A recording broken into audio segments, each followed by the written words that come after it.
Hey guys, welcome to my another video. तो यार guys, आ चुकी हूँ अब एक वीडियो लेकर जिसमें हम देखेंगे आज जीएस जीके के काफ़ी इंपॉर्टेंट क्वेश्चन को आज हम यहाँ पे कवर करेंगे, जो कई बार पेपरों में पूछ लिया गया है या आगामी परीक्षाएं में आएंगे। तो आज हम जिन लोगों को आते हैं उनका रिफ्रेश हो जाएगा, रिवाइज हो जाएगा और आप अपना मूल्यांकन स्वयं कर सकते हो कि आपको कितने क्वेश्चन आ रहे हैं, कितना आप अटैम्प्ट कर रहे हो। तो ऐसी कुछ 20 क्वेश्चनों की सीरीज़ है जो काफ़ी इंपॉर्टेंट है, तो आप लोग बने रहिए वीडियो में। तो पहला प्रश्न है यहाँ पे, भारत में नई संसदीय समिति प्रणाली की शुरुआत कब हुई? तो इसका राइट आंसर है यहाँ पे ऑप्शन सी, 1991 में।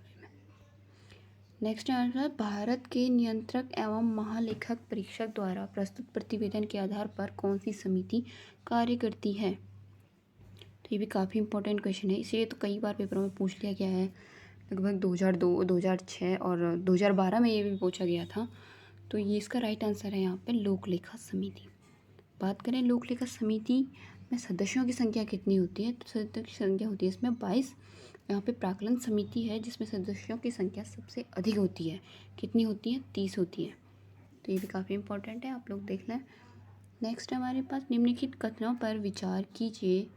कथन ए, भारत में स्थायी दलीय व्यवस्था नहीं है, बिल्कुल सही। कारण बी, राजनीतिक दलों की संख्या बहुत अधिक है। तो राजनीतिक दलों की संख्या बहुत अधिक है इसलिए स्थायी दलीय व्यवस्था तो नहीं होगी। तो कौन सी दलीय व्यवस्था होगी? तो भारत में है बहुदलीय व्यवस्था, इसलिए दोनों कथन सही हैं। तो इसका राइट आंसर होगा यहाँ पे ए और बी दोनों सही है तथा ए बी की सही व्याख्या करता है। ऑप्शन सी इसका राइट आंसर है। नेक्स्ट हमारे पास, भारत में मुस्लिम लीग की स्थापना कब हुई? तो ये कब हुई थी? ऑप्शन सी, 1906 में। नेक्स्ट है हमारे पास, भारत में दल विहीन प्रजातंत्र किसने प्रस्तावित किया? तो यह प्रस्तावित किया था आपका जयप्रकाश नारायण। ऑप्शन डी इसका राइट आंसर है। नेक्स्ट हमारे पास, अखिल भारतीय किसान सभा का गठन किस वर्ष हुआ? तो ये हुआ था आपका 1936 में। काफ़ी इंपॉर्टेंट क्वेश्चन है। नेक्स्ट हमारे पास, दल बदल निरोधक अधिनियम जिस तिथि को पारित हुआ वह कौन सी तिथि थी? तो यार दल बदल आ गया है तो थोड़ी रिवाइज कर लेते हैं। दल बदल जो है आपके अनुसूची 10 में, आपको पता ही है। और ये कौन से 52वें संविधान संशोधन 1985 की तरफ जोड़ा गया था। तो था क्या इसमें कि अगर जो दल बदल निरोधक अधिनियम है उसमें अगर कोई व्यक्ति 2/3 सदस्य अगर किसी अन्य दल में चले जाते हैं तो उसमें दल बदल का कानून नहीं लगता है। तो आप लोग उसे ध्यान में रखना। तो यहाँ पे पूछा गया है किस तिथि को पारित हुआ, तो यह तिथि कौन सी है? 15 फरवरी 1985 इसका राइट आंसर है, ऑप्शन बी। नेक्स्ट हमारे पास, कौन व्यक्ति अनुसूचित जाति जनजाति का सदस्य है, इसका निर्धारण करने का अधिकार किसको है? तो यार काफ़ी इंपॉर्टेंट क्वेश्चन है। जो अनुसूचित जाति जनजाति है उनके सदस्यों का निर्धारण कौन कर सकता है? तो उनका अधिकार किसको है? तो वो अधिकार है हमारे राष्ट्रपति को। ऑप्शन डी इसका राइट आंसर है। नेक्स्ट हमारे पास, वर्तमान समय में लोकसभा की 543 सीटों में से कितनी सीटें अनुसूचित जाति के लिए आरक्षित हैं? तो पहला प्रश्न तो ये हो गया कि लोकसभा की कितनी सीटें हैं? 543 सीटें हैं लोकसभा की। ठीक है, 543 लोकसभा की सीटें हैं। इसमें से अनुसूचित पूछ के रहे, अनुसूचित जाति के लिए कितने आरक्षित हैं? तो अनुसूचित जाति के लिए 84 सीटें।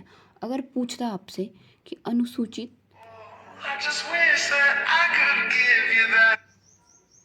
अगर आपसे पूछता कि अनुसूचित जनजाति के लिए और यदि आपको पूछता कि अनुसूचित जनजाति के लिए कितनी सीटें आरक्षित हैं, तो अनुसूचित जनजाति के लिए है आपका 47 सीटें। तो ये भी काफ़ी इंपॉर्टेंट है। यहाँ पे अनुसूचित जाति के लिए पूछा है तो इसका राइट आंसर होगा ऑप्शन डी। अगर जनजाति के लिए पूछता तो 47 सीटें आरक्षित हैं।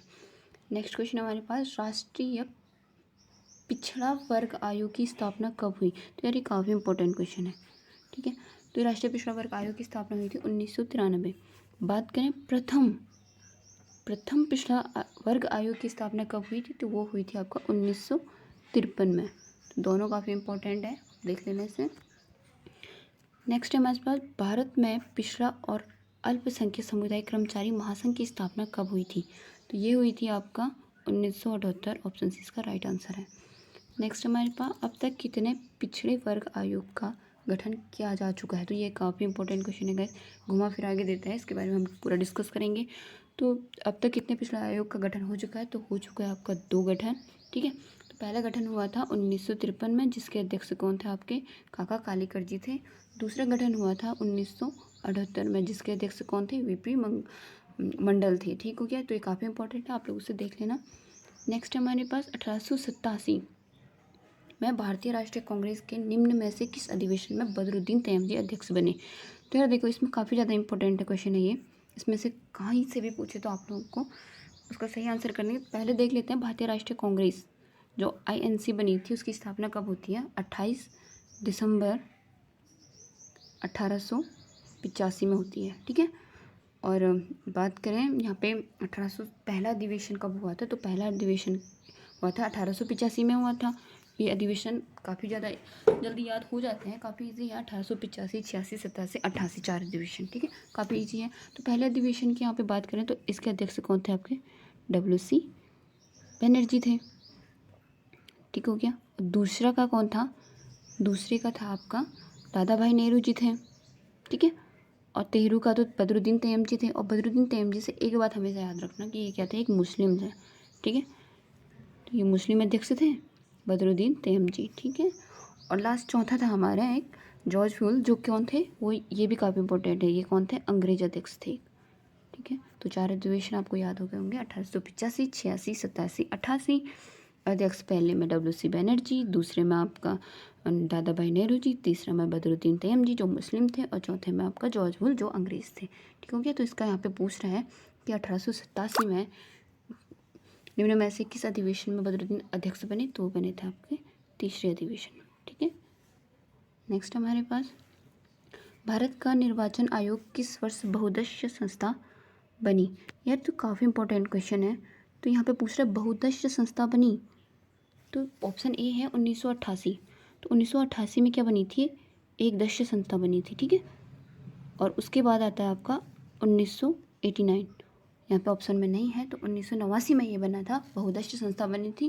फिर 1990 में आते आते फिर एक दस्य बन गई थी, और अब जो बनी है 1993 में क्या बनी है, बहुउद्देश्य संस्था। अगर आपको कहीं पे 1989 भी ऑप्शन में मिलता है, 1993 नहीं मिलता है, तो आप 1989 को भी राइट कर सकते हो।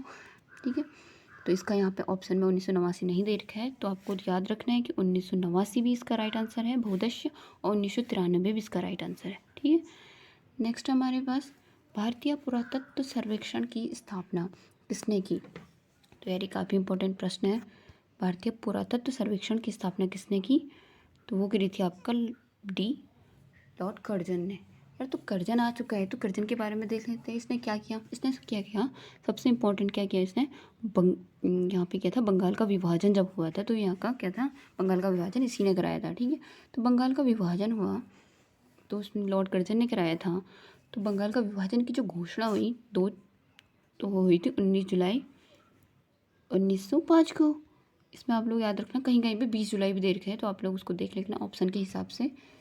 और इसका जो विभाजन हुआ ना, तो वो विभाजन हुआ था 16 अक्टूबर 1905 को। तो दोनों डेट आपको याद रखनी है, दोनों इंपॉर्टेंट है। इसका विभाजन और घोषणा कब हुई थी, तो इसका राइट आंसर यहाँ पे ऑप्शन D कर्जन। नेक्स्ट है हमारे पास भारतीय मानक समय देशांतर रेखा एक राज्य से नहीं गुजरती है।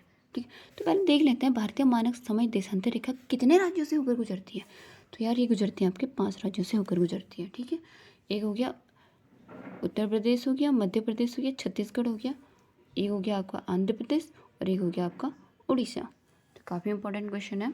तो यहाँ पे ऑप्शन में क्या नहीं है, यहाँ पे महाराष्ट्र है, तो महाराष्ट्र इसका सही आंसर होगा, क्योंकि महाराष्ट्र से नहीं गुजरती है, ओनली कितने 5 राज्यों से होकर गुजरती है। ठीक है, नेक्स्ट हमारे पास सर्वप्रथम भारत में द सोशलिस्ट नामक साप्ताहिक की शुरुआत किसने की। तो ये की थी आपका, काफ़ी इंपॉर्टेंट प्रश्न है ये, तो ये की थी M.A. डांगी जी ने। ठीक है, नेक्स्ट है हमारे पास एस्किमो निवासी हैं। तो एस्किमो निवासी कहाँ के हैं, तो एस्किमो है कनाडा के निवासी। ऑप्शन D इसका राइट आंसर। नेक्स्ट है नेटवर्क का, ये करंट का क्वेश्चन है, काफ़ी इंपॉर्टेंट क्वेश्चन हम इसको कह सकते हैं। तो नेटवर्क रेडिनेंस इंडेक्स 2022 में भारत की रैंक क्या थी। तो क्या थी भारत की रैंक, तो भारत की रैंक थी आपकी ऑप्शन D 61वीं। ठीक है, काफ़ी इंपॉर्टेंट है, आप लोग इसे देख लेना। तो आज के लिए इतना ही, मिलते हैं आपको नई वीडियो के साथ, तब तक के लिए बाय बाय, टेक केयर।